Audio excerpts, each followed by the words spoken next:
اعوذ باللہ من الشیطان الرجیم بسم اللہ الرحمن الرحیم۔ سورہ النساء آیت نمبر 12 سے آج ہم نے سٹارٹ کرنا ہے۔ وَلَكُمْ اور تمہارے لیے نصف آدھا ہے ما ترکا جو چھوڑ مریں ازواجکم تمہاری بیویاں اِلَّم اگر نہ یکن ہو لہن ان کی ولدن اولاد، اور تمہارے لیے آدھا ہے جو تمہاری بیویاں چھوڑ مریں اگر ان کی کچھ اولاد نہ ہو۔ فَإِن اور اگر کانا ہو لہن ان کے لیے ولدن اولاد فلکم تو پس تمہارے لیے الربع چوتھائی ہے مما اس سے جو ترکنا چھوڑ جائیں بیویاں، پھر اگر ان کی اولاد ہو تو تمہارے لیے اس میں سے جو وہ چھوڑ جائیں چوتھائی ہے۔ من بعد اس کے بعد وصیتاً یعنی وصیت کے بعد، یوسینا وہ وصیت کر جائیں بہا اس کی اودین یا قرض، یعنی اس وصیت کے بعد جس کی وہ وصیت کر جائیں یا قرض کے بعد۔ پلیز مائک میوٹ کر دیں سفیہ باجی۔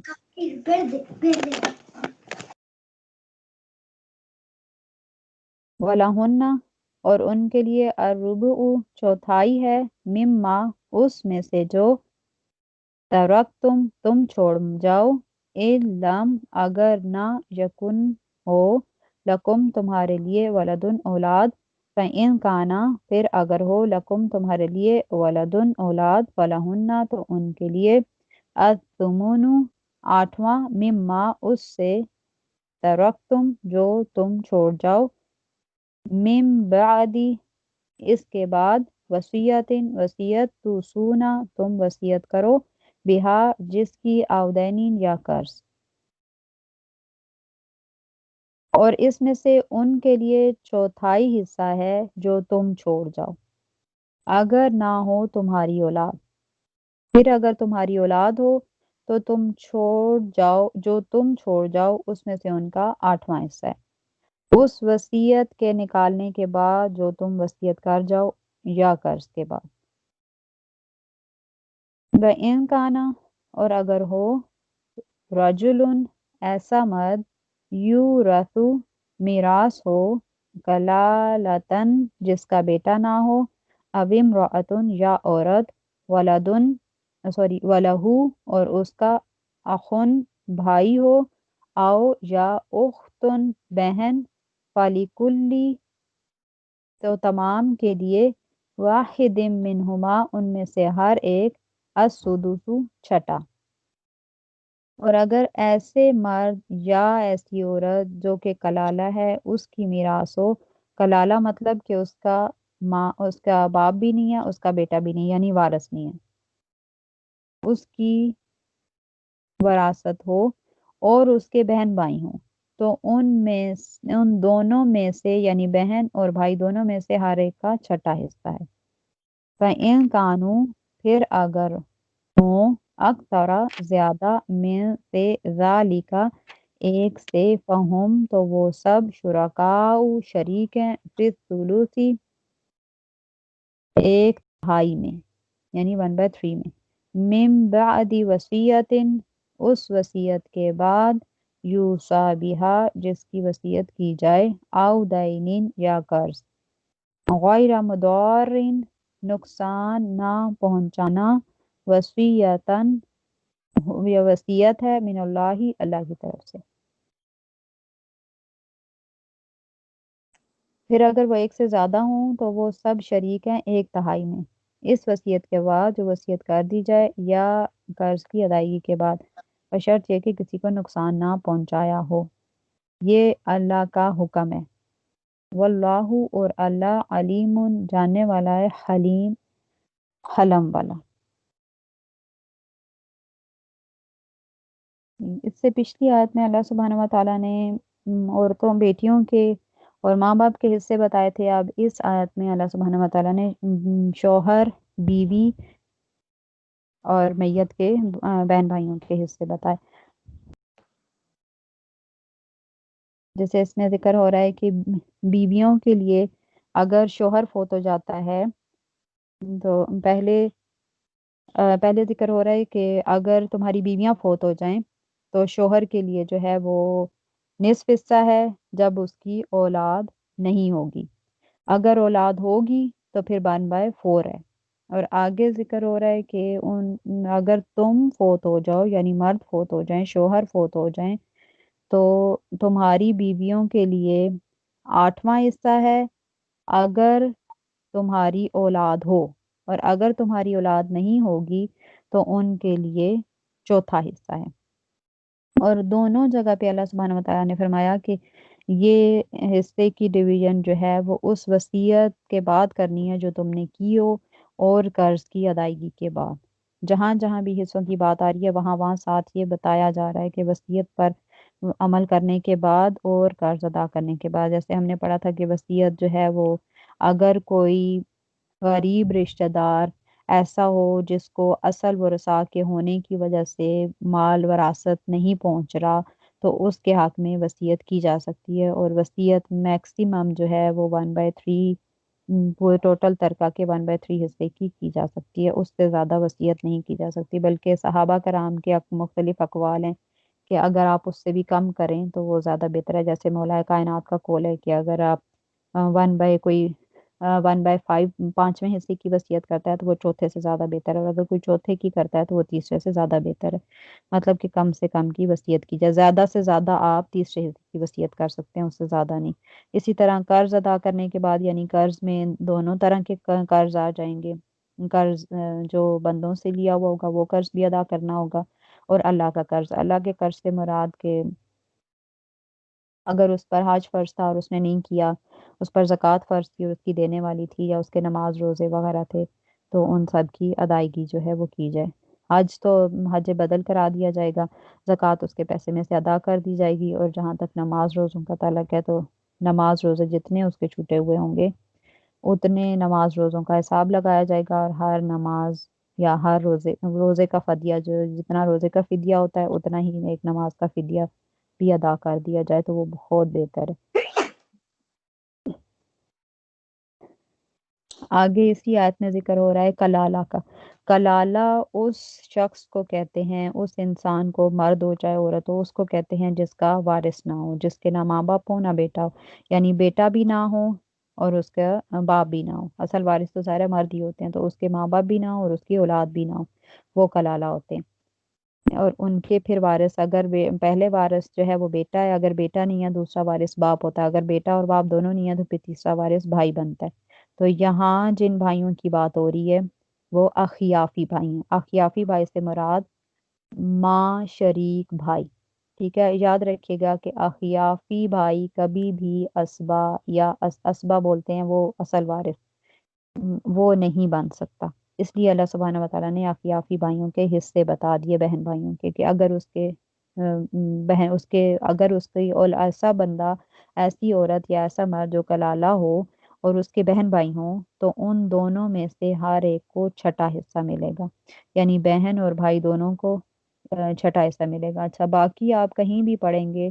تو مرد کے 2 حصے ہوتے ہیں وراثت میں، اور عورت کا 1 حصہ ہوتا ہے، ہر طرح جس جس جگہ پہ بھی مرد اور عورت اکٹھے ہوں گے۔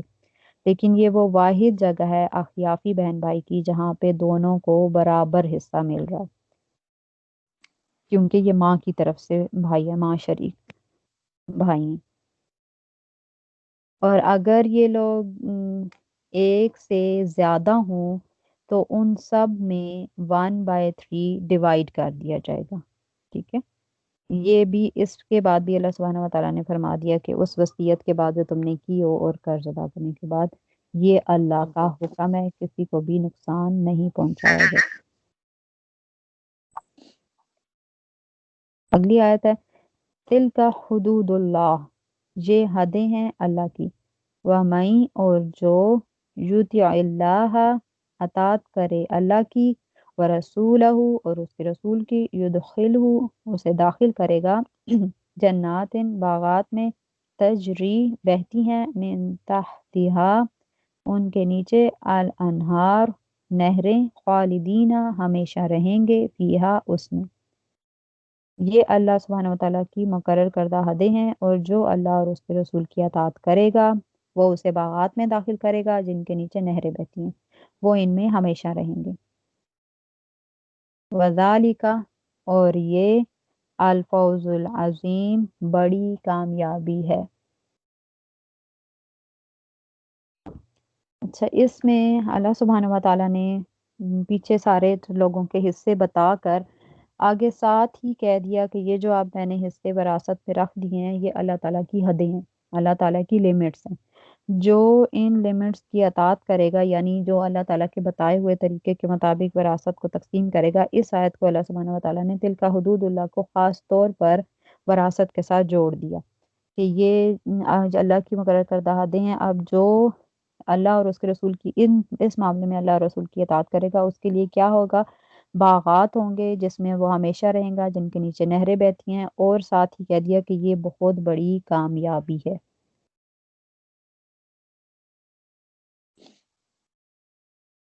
جہاں پہ ہم دیکھیں کہ اللہ سبحانہ وتعالیٰ کسی کام کا حکم دے رہا ہے، یعنی وہ فرض چیزیں ہوں، تو فرض چیزوں کے فوراً بعد آ جاتا ہے کہ تلک حدود اللہ، یہ اللہ تعالیٰ کی حدیں ہیں۔ یہ اس طرح کی کوئی آیات آ جائیں گی کہ یہ اللہ تعالیٰ کی حدیں، احکامات، یعنی جن پر جو فرض ہیں، جو لازم ہے کرنا، کہ ان سے یعنی ایسے احکامات کہ جن میں کوئی بھی تبدیلی اپنی طرف سے رد و بدل نہیں کیا جا سکتا، فقہا یا کوئی بھی پڑھ کر اس میں سے کوئی دوسرا مطلب کوئی وہ بالکل کلیئر ہیں، اس میں سے کوئی دوسرا مطلب نکالا ہی نہیں جا سکتا، اس میں کوئی رد و بدل کی گنجائش ہی نہیں ہے۔ یہ فرض چیزیں ہوتی ہیں، اور جن کے احکامات کے بعد اللہ سبحانہ وتعالیٰ نے یہ حکم دیا ہوتا ہے کہ یہ اللہ کی حدیں، اب ان سے آگے پیچھے تجاوز نہ کرنا، نہ کمی کرنا، نہ اس میں بیشی کرنا، مطلب نہ کمی کرنا نہ زیادتی کرنا، کچھ بھی نہ، جتنا بتا دیا بس اتنا ہر کسی تک پہنچا دو۔ وَمَن يَعْصِ اللَّهَ، اور جو نافرمانی کرے اللہ کی، وَرَسُولَهُ، اور اس کے رسول کی، وَيَتَعَدَّ، اور بڑھ جائے، حدودہ، اس کی حدوں سے، یدخلہ، وہ اسے داخل کرے گا، نارا، آگ میں، خالدن، ہمیشہ رہے گا، فیہا، اس میں، وَلَہُ، اور اس کے لیے، عذاب، عذاب مہین، ذلت والا یا ذلیل کرنے والا عذاب، استغفر اللہ۔ اور جو اللہ اور اس کے رسول کی نافرمانی کرے گا اور بڑھ جائے گا اللہ کی حدوں سے، تو وہ اسے آگ میں داخل کرے گا، وہ اس میں ہمیشہ رہیں گے، اور ان کے لیے ذلیل کرنے والا عذاب ہے۔ یعنی اللہ سبحانہ و تعالیٰ نے دونوں باتیں بتا دیں کہ اگر جیسے اب یہ میں نے حصے مقرر کر دیے ہیں، جو بندہ ان حصوں پر عمل کرتے ہوئے اللہ اور اس کے رسول کی اطاعت کرے گا، جیسے جیسے انہوں نے حصے بتا دیے ویسے ویسے لوگوں میں تقسیم کرے گا، تو اس کے لیے جنات ہیں، اور جو اس کی نافرمانی کرے گا اور اللہ کی حدوں کو توڑے گا تو اس کے لیے صاف بتا دیا کہ آگ ہے، اس کو اللہ ایسی آگ میں داخل کرے گا جو ہمیشہ ہمیشہ رہے گا۔ ایک حدیث ہے جو میں بہت دفعہ سناتی ہوں، میں پھر سنا دیتی ہوں، کہ رسول اللہ صلی اللہ علیہ وسلم نے فرمایا کہ جو اللہ تعالیٰ کے معین کردہ حصہ کو قطع کرے گا، اللہ تعالیٰ جنت میں اس کے حصہ کو ختم کر دیتا ہے۔ ایک اور جگہ پہ تھوڑے الفاظ مختلف ہیں کہ جو وہ آدمی وارث کو میراث نہیں دیتا، اللہ تعالیٰ قیامت کے روز جنت میں اس کا حصہ ختم کر دے گا۔ ایک اور حدیث ہے کہ رسول اللہ صلی اللہ علیہ وسلم نے فرمایا، اللہ تعالیٰ اور اس کے رسول نے جو حصہ مقرر فرمایا ہے، جو اسے ختم کرتا ہے، اللہ تعالیٰ اس کے بدلے میں جنت سے اس کا حصہ ختم کر دیتا ہے۔ اس طرح کے تھوڑے بہت الفاظ ملتے جلتے بہت ساری احادیث آپ کو اس طرح کی مل جائیں گی۔ ایک اور حدیث ہے کہ رسول اللہ صلی اللہ علیہ وسلم نے فرمایا کہ ایک آدمی 70 سال تک نیکیوں والے کام کرتا رہتا ہے، جب وصیت کرتا ہے تو وصیت میں ظلم کرتا ہے، تو اس کا خاتمہ برے عمل پر ہوتا ہے، تو اسے جہنم میں داخل کر دیا جاتا ہے۔ ایک آدمی 70 سال تک برے اعمال کرتا رہتا ہے، وہ وصیت میں عدل کرتا ہے، اس کا خاتمہ اچھے عمل پر ہوتا ہے، تو وہ جنت میں داخل کر دیا جاتا ہے۔ پھر حضرت ابو ہریرہ رضی اللہ عنہ فرماتے، چاہو تو اسے پڑھ لو، یعنی اللہ سبحانہ وتعالیٰ نے وصیت جیسے بتائی، بالکل وصیت بھی ویسے ہی کرنی چاہیے جیسے ہم نے وصیت کی قسمیں پڑھی تھی کہ مکروہ وصیت یا حرام وصیتیں نہیں کرنی چاہیے، یا وہ رساخ کے لیے ظاہر ہے جن کے حصے اللہ سبحانہ وتعالیٰ نے قرآن پاک میں مقرر کر دیے، ان کے لیے تو وصیت ہے ہی نہیں۔ اور نہ ہی آپ اپنے کسی نافرمان اولاد کو اپنی جائیداد سے آگ کر سکتے ہیں، وراثت سے آگ بھی نہیں کر سکتے۔ تو یہ سب اللہ سبحانہ و تعالیٰ کے بتائے ہوئے احکامات ہیں، بتائی ہوئی حدیں ہیں، لمٹس ہیں، ان کو کراس نہیں کرنا۔ جو کراس کرے گا وہ سیدھا جہنم میں چلا جائے گا، اس کے لیے اس سے معافی نہیں ہے پھر۔ اگلی آیت ہے واللاتی، اور جو عورتیں یاتینا مرتکب ہوں الفاحشۃ بدکاری کی من نسائکم تمہاری عورتوں میں سے فاستشہدوا تو پس گواہ لاؤ علیہن ان پر اربعتن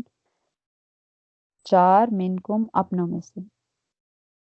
اور تمہاری عورتوں میں سے جو بدکاری کی مرتکب ہوں ان پر گواہ لاؤ 4 اپنوں میں سے۔ فَإِن شَهِدُوا پھر اگر وہ گواہی دیں فَأَمْسِكُوهُنَّ انہیں بند رکھو فی البیوت گھروں میں حتیٰ یہاں تک کہ یتوفاہن انہیں اٹھا لے الموت موت، او یجعل اللہ یا کر دے اللہ لہن ان کے لیے سبیلا کوئی راستہ۔